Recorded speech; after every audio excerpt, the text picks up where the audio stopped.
Chapter 8. Woohoo! The value of human life. And just so you know, you'll probably see a couple cats, maybe a dog roaming. It's all right. Or a cat tail. Or two. Right? Let's be nice to each other. Yep. Okay. That was for the animals, not you. The value of human life. Section 1, Culture of Death. January 2011.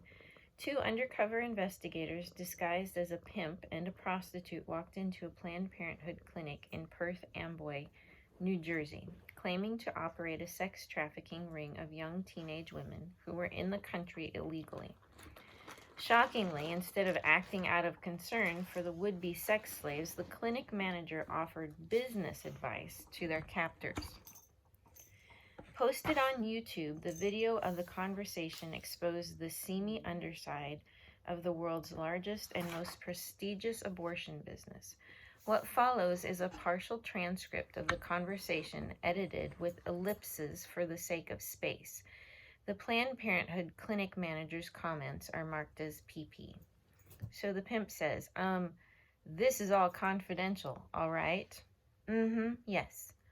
Okay, so we're involved in sex work, all right, and there are some girls that we manage. Now, the thing is, okay, so some of them are young. They're kind of like something like 15, 14, and then some of them don't speak any English, because they're not even from here. What if they need an abortion, though? Planned Parenthood replies, if they come in for pregnancy testing, at that point, it still needs to be, you never got this from me, just to make all of our lives easier. At this point, she pulls out a piece of paper and circles an address. They won't need ID. Their protocols aren't as strict as ours, and they don't get audited the same way that we do. The pimp says, okay, take them to the Metropolitan Medical Associates. Is there any difference between the ones that are like 15 and 14? Will there be anything different that they need? No, the only thing is the fees are cheaper. Okay. Planned Parenthood, 19 and under. Here's a thing, too. If they're minors, just tell them to put down that they're students. Students? Yeah, just kind of play along, that they're students. We want to make it look as legit as possible. I'm assuming most of them are coming in illegally, right? Exactly. And you just kind of, so the whole thing is, with me, we already know. I see you. We already know we're going to kind of alter the story and kind of see what we can do to kind of tweak information. Yeah, we don't want people getting all in our business and all of that. Planned Parenthood replies, yeah, just get exams. Don't ask me a bunch of questions. Worst ever comes to worst, you guys come see me. You get to this point. If I think there's going to be a massive bump in the road, I'll jump in. We'll see what I can do with, nobody looking and stuff like that. But that's why you come in, you ask for me only. The pimp replies, we might just need to, is there any way we could streamline this, like holla at you, slide you a little, and you can't just get them streamlined? We can solve, depending on what the situation is, we might be able to do that. We could slide you like $100 to just help us. Exactly. And then I'm sure you guys are going to have a decent amount of money. It's stunning. The manager of this clinic worked for a company that receives more than $500 million a year in federal funding, yet she not only failed to protect what are clearly being described as exploited young women, but she also conspired in a cover-up. It's horrific. Of course, Planned Parenthood promptly fired the woman and claimed this was an isolated incident. However, the undercover investigators immediately released videos of 3 similar conversations in other clinics in which Planned Parenthood employees willingly aided the pimp to sexually traffic minors. Such gross misconduct indicates how the drive to sexual freedom creates a culture of exploitation and, in the case of abortion, death. Subsequent undercover stings have shown abortion providers willing to profit from the sale of body parts from aborted fetuses, something that is clearly illegal. One video showed an abortionist sifting through a tray of body parts. At one point, she picked up a leg and exclaimed, "And another boy." We live in a culture of death. The aim of this chapter is simple and straightforward. First, we'll outline how life is devalued today through abortion euthanasia, and other biotechnologies. Second, we'll make a case for why Christians should defend the specialness of every human life. Finally, we'll suggest ways Christians can effectively do so. Section 2, Abortion in America. In January of 1973, 38 years to the month before the Perth Amboy Planned Parenthood sting, the United States Supreme Court voted 7-2 to strike down a Texas law prohibiting abortion. The case, called Roe v. Wade, gave legal cover to abortion and immediately increased its occurrence. The Centers for Disease Control and Prevention, or CDC, reported 615,831 legal abortions in 1973. 3 years later, totals jumped to 988,267. By 1977, there were more than 1 million abortions a year, reaching a peak of over 1.4 million in 1990. Though the number of reported abortions a year has declined slightly every year since then, the total is still between 800,000 and 900,000 per year. These figures are so vast that many people have lost the ability to care. It reminds me of what Joseph Stalin reportedly told Winston Churchill: "When one man dies, it is a tragedy. When thousands die, it's statistics." In addition to the culture-wide acceptance of abortion on demand are such gruesome practices as late-term abortion, in which the unborn are partially birthed, their skulls are crushed, and their brains are sucked out to ensure they're born dead. Once that sort of barbarism is tolerated, the lines between life and death get very murky indeed. The trial of Kermit Gosnell, for example, exposed an abortionist who, on at least 21 occasions, killed infants beyond the 24-week state ban by snipping the partially born infant's spinal cords with scissors. Gosnell operated under a valid medical license, but state officials had ignored him for 3 decades before he was finally brought to justice. In Pennsylvania, one cannot operate a food cart or nail salon without inspection, but the political pressure surrounding the abortion issue enabled state officials to ignore what one investigator coined Gosnell's House of Horrors. Those who assumed the Roe v. Wade decision would settle the abortion debate were wrong. A January 2013 Pew Research Center survey showed that 47% of Americans still think abortion is morally wrong, compared to 13% who say it's morally acceptable, and 27% who say it's not a moral issue. In the past few years, state legislatures have passed hundreds of bills aimed at reducing the frequency of abortion on demand. In fact, proponents of legalized elective abortion are growing alarmed.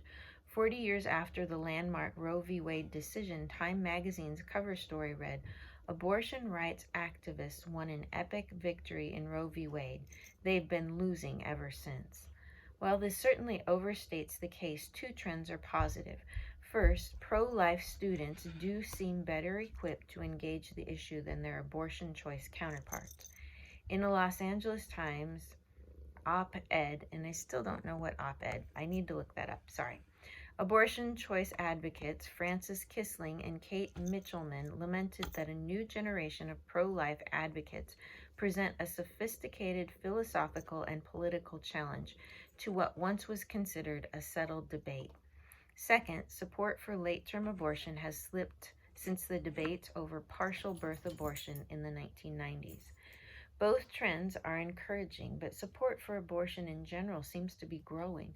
According to a UCLA study of incoming college freshmen, nearly 2/3 of respondents, that's 63.5%, believe that abortion should be legal.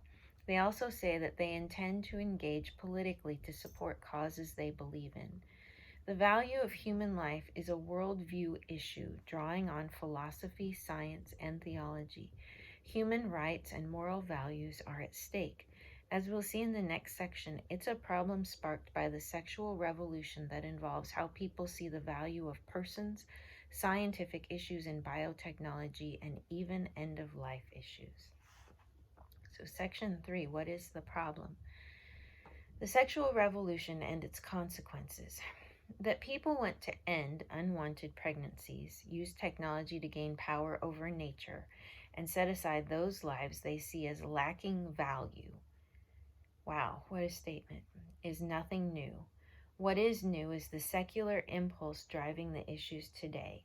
The word secular, based on the Latin word saeculum, meaning to an age, implies that eternal considerations, such as what God thinks and what happens after death, are irrelevant to the way we ought to live. The grip of secularism on American culture has grown steadily since the 1930s, when a group of scholars drafted a document called the Humanist Manifesto. While it never garnered the attention the Communist Manifesto attracted, the Humanist Manifesto gave voice to a growing sentiment that the God default switch should be turned off. The signers of the Humanist Manifesto advocated secular humanism and rejected ethical codes like the Ten Commandments. Paul Kurtz, the late philosophy professor at the State University of New York, contended that a code of ethics derived from a supernatural or religious base is repressive and immoral, in that it suppresses vital inclinations. Moral codes about sex were particularly offensive to secular humanists. To be clear, humanity has never needed encouragement to violate commands regarding fornication and adultery. Yet, the secular humanists broke ground by advocating the abolition of traditional sexual mores. Lester Kirkendall, for instance, identified homosexuality, bisexuality, pre- and extramarital sex relations, and genital associations, though no one is quite sure what the latter means, as behaviors that should no longer be subject to moral pressure. For some, like Margaret Sanger, sexual freedom brought up a practical concern.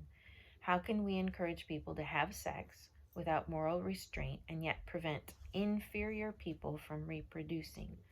Most notoriously, Sanger's racist Negro Project encouraged birth control and even forced sterilization for blacks. Out of Sanger's efforts, a new organization was born. It was called Planned Parenthood. This new organization, according to Sanger, would provide birth control, help young people obtain sex satisfaction before marriage, and prevent fear and guilt. With the aid of the media and popular culture, the sexual revolution largely achieved its aims, increasing sexual activity outside of marriage and redefining sexual norms within a generation. Ideas have consequences, though, and overturning sexual morality also overturned long-established agreement about what makes human life valuable. Even with an increase in birth control, the most common forms of which have a failure rate of 9 to 28%, the number of out-of-wedlock births rose sharply. All of a sudden, there were lots more babies, but many were considered unwanted because they disrupted life plans and restricted freedom. As the number of out-of-wedlock births rose, access to elective abortion rose as well. According to the pro-abortion Guttmacher Institute, in spite of the widespread use of contraception, 3 out of 10 women have had an abortion by age 45. In fact, 51% of women who have abortions report using contraceptions in the month that they conceived. As we'll see, nearly everyone, including those who support the availability of elective abortion, recognizes that abortion destroys a human life. By pressing forward anyway, sexual revolutionaries have dismantled a long-established understanding of human value, which has had startling effects, including tinkering with human life itself and a whole new approach to end-of-life issues such as euthanasia and physician-assisted suicide. The dismantling of human value. No one doubts that a woman pregnant with a child is carrying a human being. Ultrasound technology allows mothers, grandparents, siblings, and everyone else to see a fetus as a living, developing human being. More than 3/4 of women who visit a pro-life pregnancy center and see an ultrasound image of their child reject abortion. Former abortion doctor Joseph Randall admitted that in his clinic, women never were allowed to look at the ultrasound because we knew that if they so much as heard the heartbeat, they wouldn't want to have an abortion. Here's what mothers see in the ultrasound. Week 4, the heart begins to beat. Week 5, there are eyes, hands, and legs that start developing. Week 6, brain waves are detectable. Week 7, eyelids, toes, and nose forms. Baby begins kicking and swimming. Week 8, every organ is in place. Bones and fingerprints begin to form. Weeks 9 and 10, teeth begin to form and fingernails develop, and babies use facial expressions. Week 11, babies can grasp objects placed in their hands as discovered when surgeries have been performed on unborn children. Keep in mind that most women don't even discover they're pregnant until weeks 4 to 7. By that time, the developing fetus is clearly a living human being. But a fetus being a living human being does not, from the standpoint of a secular worldview, mean it has value. If nothing outside of the material world exists, if there is no God and no transcendent truth, then a human isn't valued as a person unless he or she operates at full human capacity or shows value to society. These beliefs are called the performance view of human life and the utilitarian view of human life. The performance view. Rather than seeing humans as being endowed by their Creator with certain unalienable rights, as the American Declaration of Independence states, the performance view says that humans have value only if they meet certain conditions. The endowment view of human life includes everyone, notes philosophy Professor Christopher Kazor. But the performance view excludes those who don't meet certain characteristics, which at various times could include self-awareness, rationality, sentience, desirability, ethnicity, economic productivity, gender, nationality, native language, beauty, age, health, religion, race, ethnicity, fertility, birth, and national origin. If you don't meet certain qualifications, the performance view says you aren't deserving of respect and dignity. The utilitarian view. Utilitarianism can be traced back hundreds of years to a philosopher named John Stuart Mill. Today, though, a Princeton University philosopher named Peter Singer is perhaps the most well-known proponent of the utilitarian view. Utilitarianism is based on the principle of equal consideration of interest, which Singer defines as follows. The essence of the principle of equal consideration of interest is that we give equal weight in our moral deliberations to the like interests of all those affected by our actions. Simply put, if those around us stand to lose more than we stand to gain by our existence, then it's better for us not to exist. You might want to let that sink in a little bit. Singer, to his credit, is content with the ugly implications of his philosophy. He advocates infanticide, or the killing of infants. Specifically, Singer advocates eliminating severely disabled infants, but acknowledges that his standard cannot distinguish between killing a disabled newborn and one born in perfect health. He says the difference between killing disabled and normal infants lies not in any supposed right to life that the latter has and the former lacks, but in other considerations about killing. Most obviously, there is a difference that often exists in the attitudes of the parents. They are likely to have planned for the child. The mother has carried it for 9 months. From birth, a natural affection begins to bind the parents to it. So one important reason why it is normally a terrible thing to kill an infant is the effect the killing will have on its parents. So to Singer, it's wrong to kill an infant not because of the child's right to life, but because the parents might have an emotionally negative response to the killing. Presumably, if the parents wouldn't have such a response, the killing wouldn't be wrong. Singer has proposed that parents be given 28 days to decide whether an infant has a right to life. Both the performance view and the utilitarian view make human value a matter of degrees. For instance, if someone doesn't have the consciousness to express a basic desire to live, that person doesn't have a sufficient degree of humanity to warrant life. as Michael Tooley explains. First, I think that an entity cannot have a right to continued existence, or indeed any rights at all, unless it either has or has had conscious desires, since it seems to me both that something can have rights at a given time only if there can be things that are in its interest at that time, and that the morally relevant concept of interest presupposes the existence of desires. This reasoning leads straight to elective abortion. Unborn humans who are unwanted and cannot stand up for their own interests aren't valuable humans, according to the performance and utilitarian views. But as philosopher Francis Beckwith points out, intrinsic value is not a degreed property. You either have it or you don't. If human value is based in any way on degree, then there is no solid basis for all people having equal worth. Self-aware people might be seen as more valuable. Immature people might be seen as less valuable. People whose brains are still developing, that is, children, might be seen as less valuable than those whose brains have already developed. It's up to society to decide whether you pass muster or not. Abandoning the idea that all humans are created equal leads to disturbing conclusions. Philosopher Jeff McMahon, who supports abortion on demand, argues that the properties on which our moral status appears to supervene are all matters of degrees. But then he admits it is hard to avoid the sense that our egalitarian commitments rest on distressingly insecure foundations.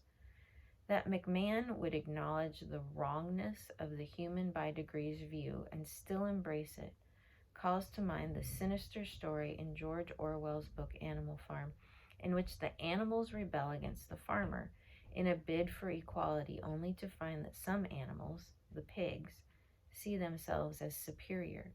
The firm commandment, all animals are equal, soon gives way to an amendment. All animals are equal, but some animals are more equal than others. Once equality was a matter of degrees in Orwell's story, it did not seem strange when next day the pigs who were supervising the work of the farm all carried whips in their trotters. Equality is impossible if people are human by degrees. Technology makes it even easier to diminish the value of life. The clinical taking of human life seems less cruel. And if less cruel, it's easier to make it more clinical. This ever-accelerating process poses a serious threat to civilization, especially when we consider how easy technology makes it to create human life as well as destroy it. Embryos and technology, a bioethics problem. Through contraception, the sexual revolution sought to make it easier for people to have sex without becoming pregnant. Now, through technology, it has become possible to become pregnant without having sex. Scientific advances in the past 30 years have enabled technicians to combine human ovum and sperm to create embryos that can be implanted in a woman's uterus. Women who otherwise have difficulty conceiving have found this to be beautiful and life-giving, yet in the process, technicians often create excess embryos, all of whom are living human beings, and destroy or store the ones not needed. An embryo is tiny. Embryos aren't recognizable as human beings, but that is what they are. Indeed, that's why technicians created them in the first place. Because of this, many people have no problem destroying the ones they don't need. The destruction of human embryos has become a well-funded, scientifically respectable industry. The danger in producing more embryos than needed for implantation isn't primarily medical, though. There are always medical risks with biotechnological experimentation. Nor is it a question of a woman's right to privacy. Says ethicist Leon Cass, it is an issue of trivializing the matter for the sake of rendering it manageable. We may treat the destruction of human embryos as no big deal, but in the process we forfeit the very idea of what it means to be human. Today, embryos are destroyed to harvest their stem cells.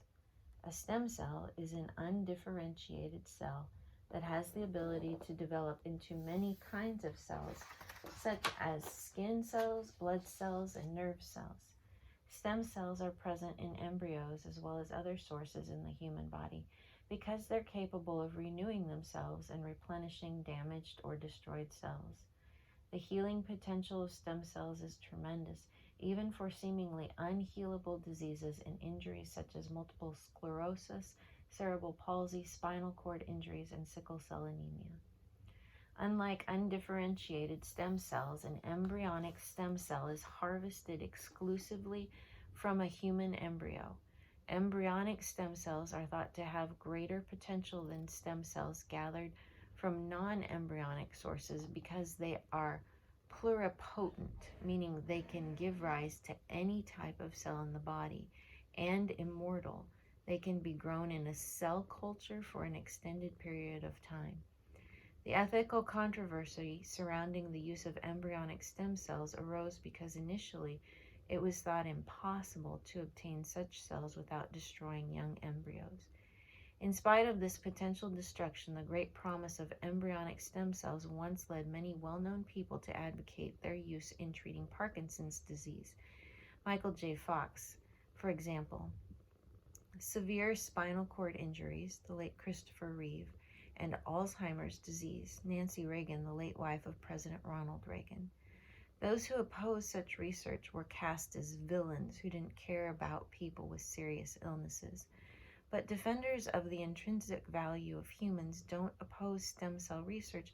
They support stem cell research that doesn't destroy embryos, such as procedures that obtain stem cells from adults or harvest them from umbilical cord blood, or what is called induced pluripotent stem cell research, which uses a process to induce mature cells to return to an immature stage where they may be able to form any cell in the body.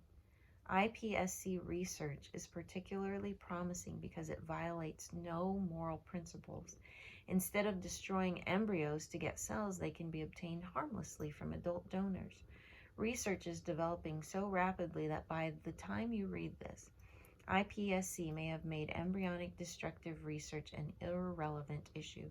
Still, though, the issue of creating and destroying embryos will be with us as long as couples undergo in vitro fertilization to try to become pregnant, and as long as research on therapeutic cloning continues.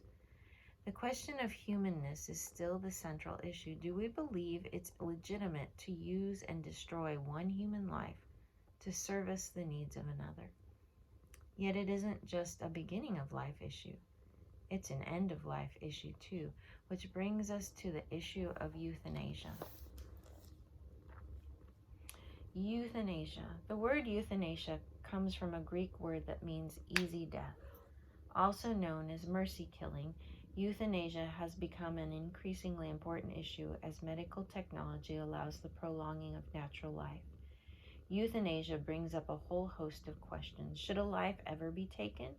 Does a patient have the right to decide when to end his or her life? Can another person beside the patient decide whether the patient's life ought to be ended? Whose life is it anyhow? How do we assess whether a person's quality of life makes him or her unworthy to be kept alive? When do we cross the line between deciding not to prolong life and deciding to actively terminate it? There are two kinds of euthanasia in question. Active euthanasia. Active euthanasia involves a physician taking terminal action against a patient. For example, ending the patient's life by administering a lethal dose of medicine or writing a prescription for lethal drugs the patient can self-administer. This latter practice is called physician-assisted suicide. Then there's passive euthanasia. Passive euthanasia involves withholding treatment with the intent of causing the patient's death, for example, withholding nutrition and hydration. In both circumstances, the intent is for the patient to die. To some, this is hardly controversial. We put suffering pets to sleep out of mercy, so why would it be wrong to help terminally ill people die with dignity? Why should we treat Grandma any worse than we treat Grover? The concern about ending life with mercy and dignity is legitimate. Our technology can extend our lives beyond when many people would like them to end. Think, for example, of people with dementia who are radically dependent on others for their most basic needs and live lives governed by medical treatment. If you knew you'd be putting other people in that position, would you want your life to continue? My friend Jay Watts, who helped substantially with the research for this chapter, faced this situation when his father died. Jay was forced to decide whether to cease certain medical measures that weren't helping his father recover or even stabilize, but were merely artificially prolonging his life for a few hours. Intent is the key. The traditional Hippocratic oath that doctors take includes the commitment to do no harm. The proper intents of medicine are to heal and to comfort. But as Agneta Sutton points out, when we act on a so-called right to be killed, we're failing the patient. By accepting killing as a legitimate medical treatment, we cross a line of intent. Once we've done so, the only remaining questions are who gets to decide and what constitutes a malady for which death is a proper treatment. That line has definitely been crossed around the world. The Groningen Protocol in the Netherlands tried to establish some guidelines by which infants can be euthanized. Soon after, the Journal of Medical Ethics focused on the permissibility of after-birth abortions. This is infanticide. Now doctors are actively euthanizing elderly patients outside of the accepted and legal protocol in both the Netherlands and Belgium. Clearly, some doctors have decided that right to die means right to kill. Some of the pressure on ill patients to submit to death comes from the scarcity of medical resources. Many Western nations have highly regulated, state-subsidized healthcare systems in which doctors are pressured not to spend limited resources to prolong the lives of people they think are going to die soon anyway. Obviously, though, saying to a patient, "You're going to die, so it might as well be sooner rather than later," is unacceptable. A cryptic kind of language has developed to make the decision to shorten life seem more acceptable to patients and their families. Instead of saying, "I think we should stop medical treatment," a doctor might say, "Wouldn't you like to go home to be with your family?" In a New York Times interview, Margaret Batten, a philosopher and medical professor, said that using language in this way can hide important information from patients. If a doctor says, "I can see you're in pain, let's start a morphine drip," a patient may not realize that the pain medication will shorten his life. The patient is being invited to make a choice without understanding what the stakes are. Simply saying something in a merciful way doesn't make it an act of mercy. Indeed, it can have the unmerciful effect of justifying other acts of euthanasia, such as for people who suffer from depression and other medically treatable conditions from which they could recover given time. This doesn't mean patients in pain need to suffer. A patient in the final stages of terminal cancer may request increasingly large doses of morphine to control pain, even though the higher dose might, though not necessarily, hasten death. In this particular case, the intent of the physician is to relieve pain and provide the best care possible under the circumstances. Though death is foreseen, it isn't intended. In the end, the patient dies from her underlying illness, not because the doctor intentionally killed her. Adding death to the menu of treatment options makes it seem as if a person's current level of happiness or perceived quality of life or productivity are medical issues, when in fact they're ethical ones. And once quality of life becomes the basis for value of life, we're right back to the performance or utilitarian view of human value. Wesley J. Smith notes that it has always been the case that people who aren't clear-thinking, able-bodied, productive, and generally pleasing to look at are seen as a burden. What has changed is that such beliefs have become respectable and mainstream, he says. Euthanasia isn't the proper way to care about suffering. With the improvement of end-of-life technologies such as pain management and hospice care, people can be cared for and their dignity honored in their final days. People who understand the true value of human life ought to be involved in these discussions.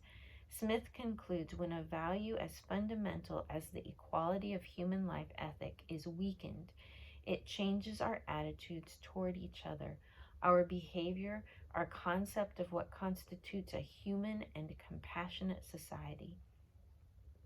Still, There are difficult issues to consider. When is it proper to withdraw treatment for a terminally ill patient? Ethicist Gilbert Meilander notes the difficulty and says the attending physician ought to ask, what, if anything, can we do that will benefit the life this patient has? The goal is not to judge the worth of this person's life relative to other possible or actual lives. Our task is to care for the life he has as best we can. A medical decision, as opposed to a value decision, is to determine whether the treatment is valueless, not whether the patient no longer has value. Section 4. Why should Christians care? With each cultural issue we're tackling in this book, we need to ask, why should this matter to Christians more than anyone else? Christians ought to care about the specialness of human life because humans are made in the imago Dei, or the image of God. All humans possess what Nicholas Walter Storff calls bestowed worth. As philosophers J.P. Moreland and Scott Ray put it, there is something about the way God is that is like the way we are. From a secular viewpoint, humans claiming a special place is speciesism, in which one species views itself as better than another, in the same way that one race viewing itself as better than another race is racism. But Christians aren't saying that humans can do whatever they want to each other and to creation. Rather, the Christian claim that humans are made in God's image implies three things. The imago Dei is the foundation for human value. As to what it means to be human, Genesis 1:26 through 27 says, Then God said, Let us make man in our image, according to our likeness. So God created man in his own image. In the image of God he created him, male and female he created them. Humans are bearers of God's image in their created state. Being human is in itself image-bearing. The science of embryology affirms this. It teaches us that human life begins at fertilization. As Robert George and Christopher Tollefson note, there is widespread agreement among embryologists both that a new human individual comes into existence when there is a single, unified, and self-integrated biological system, and this happens no later than syngamy, which is the lining up of the 23 pairs of chromosomes. Even among elective abortion's most sophisticated defenders, it's relatively uncontroversial to say that human life begins at conception. Peter Singer, the philosopher we mentioned earlier, doesn't oppose elective abortion and yet admits there is no doubt that from the first moment of its existence, an embryo conceived from the human sperm and egg is a human being, and the same is true of the most profoundly and irreparably intellectually disabled human being.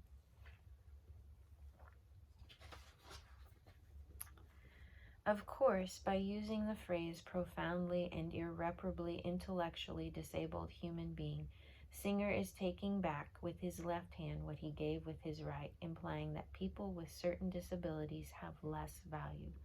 To Singer, the unborn, the severely handicapped, and the irreversibly disabled are all human.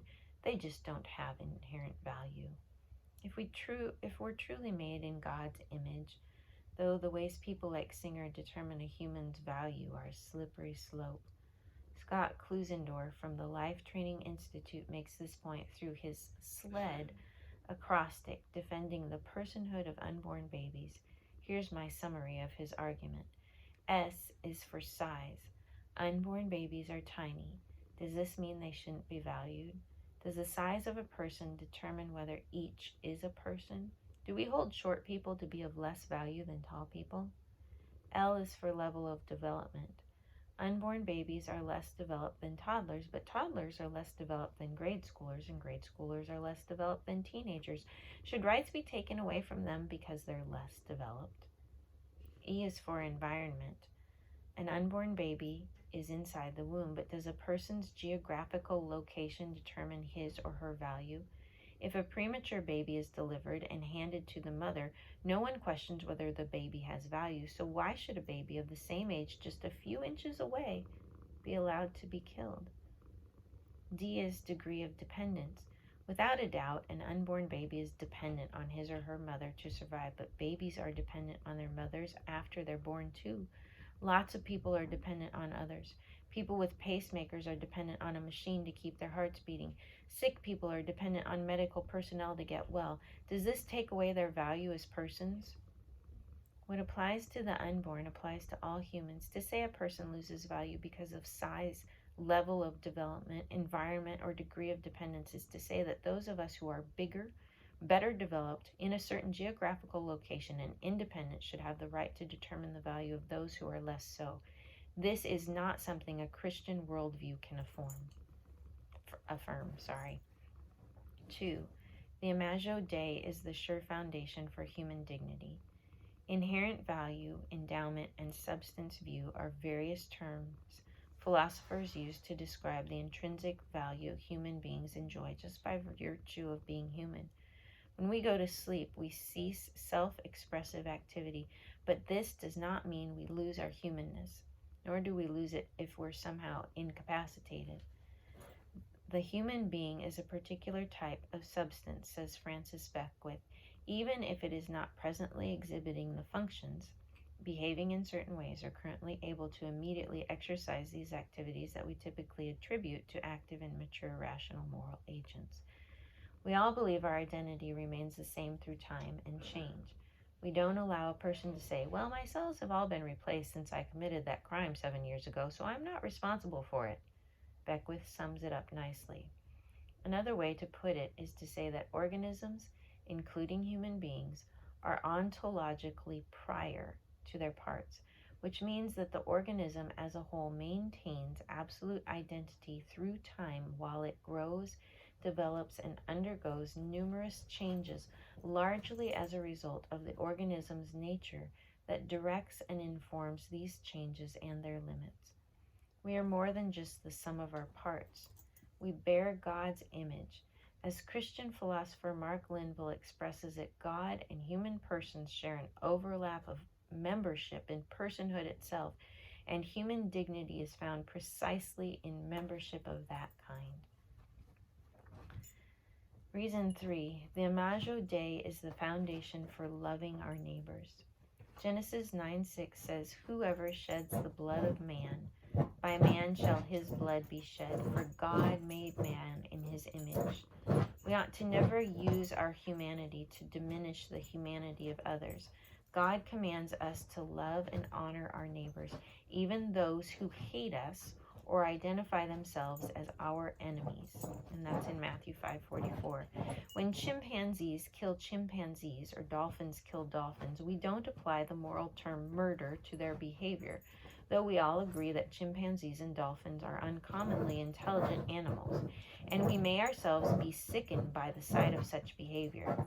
Rather, we reserve terms like murder for behaviors within the human family that violate the moral norms governing our behavior toward one another. From a biblical viewpoint, those norms aren't just for the sake of a social contract. They go back to our very purpose as humans. We're meant to love God and love those who bear his image. In summary, Christians should care about the people around them for all the normal reasons, because we ought to treat people the way we want to be treated, because we want to be at peace with others, and because we want to do our part to create a safe community. But we recognize that these common human values have their source in the fact that we are created in the image of God, and that this, not the fact that we contribute to a lot of our communities, is what gives us intrinsic value. And that's where we'll stop for a minute.